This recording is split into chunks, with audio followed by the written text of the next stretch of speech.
What a save from Mark Howard. Can we rewind in your career in that from the first point you ever played in goal? What was the moment that you realised that I love playing in goal? My first memory was probably be year 2, year 3. I was saying to my dad, like, I've always loved football. Can we join a team? He was like, what position? I said, in goal. And I was sat in the back seat to the driver's seat's left. And he just turned around and said, are you mad? And that's the first time I really remember. And then, like year 3, we had like a little primary school tournament cup, and I was in goal then.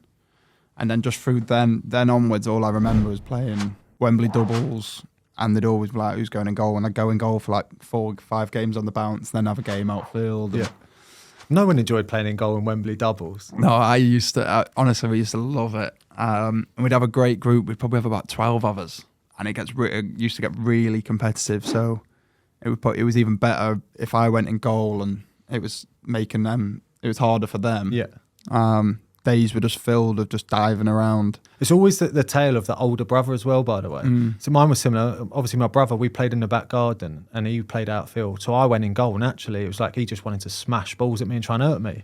That was the same. It was on. I think it was on the front. I think we must have broke about 3 garage doors. We used to play on the use the garage as the a bit of WALL-E as the goal. Yeah, that was the goal. Yeah, that was the goal. All the that was the classics. goal. So he chucked me in there, and we try and score. But yeah, from then onwards, we tried to get the local team, which all my mates still play for. So they've gone through like all through the ages, and they had a keeper. So I was very fortunate that one of my dad's friend's son, he was having a trial with Port Vale in goal. So his team was a year above, but they needed a goalkeeper. So I went and played for them. And then at the same time, played for my own age group for that team in the afternoon and played outfield. And then I was about 3 games in, and I was like, I'm not doing this. Like, I just play in goal. And then we formed a new team called Marsh Town, where I was there for 4 seasons. And straight in goal then, yeah. Straight in goal, absolutely loved it. It was in the days where you kind of play like, what was it, 2 30 minutes and then like 2 15 minutes. It was kind of 2 games, but it was broken up. All one game. Used to call them a double header. Double header, yeah. There's only one time I've ever not finished a game for the Sunday League, and that was when it was so cold. I think we were playing like bottom of the league, and I was literally freezing, so I got took home early. But yeah, that manager, Keith Griffiths, he was like, does he want to play properly in goals? Like, want to get better? So I was like, yeah. So he managed to put me in contact with Fred Barber. Ooh. And that's where the journey starts. That's where your hard work began. That's where I got humbled very quickly. I've never had the pleasure of working with Fred, but I've heard the horror stories about how hard training is. He trained you to the point where you may as well sign up for the military. Yeah, so Fred Barber was Bolton Wanderers' first team goalie coach. This was probably, I'm talking sort of 98 to 2015 when they got relegated sort of time. So the whole sort of time when Jaskalainen was there, Bogdan and whatever, he was their goalie coach, and he was also Northern Ireland's goalie coach. But he is from Stoke, which is where I grew up, and he did like a goalkeeping academy for all ages.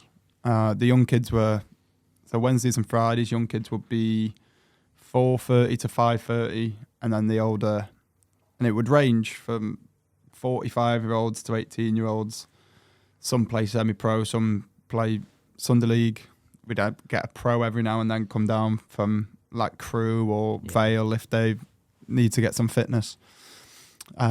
This is before the goalkeeping coaches were a real thing. So like he was one of the first pioneers of being a goalie coach, weren't he? He was like a maverick, because everyone was like, we don't need a goalie coach, but he was the one that was taking in anybody that would be willing to turn up. Yeah, literally. And I remember doing his first session. I did the kids and the first one, and he said to my mum and dad, does he want to stay and do the next one with the older age? And I did.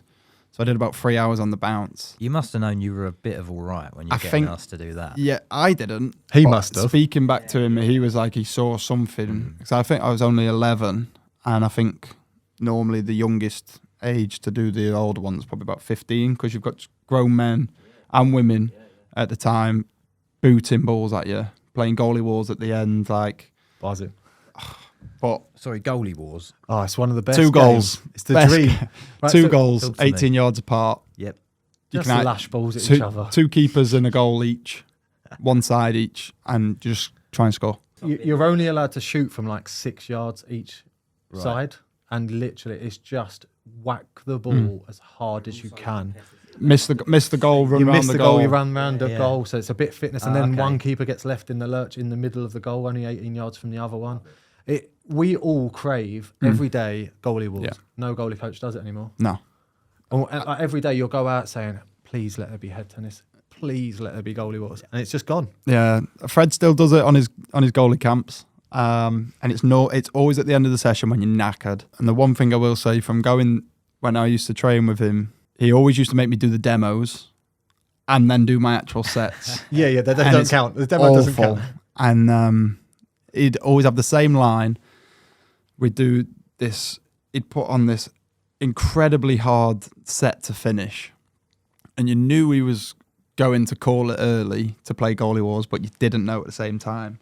So he'd make me start, and I'd be halfway through, and then he'd go, right, or I'd finish it, and then people are like, oh, looks tough, and then you go, right, balls in, let's play goalie wars, and I'm just there like lying on my back, like absolutely dying.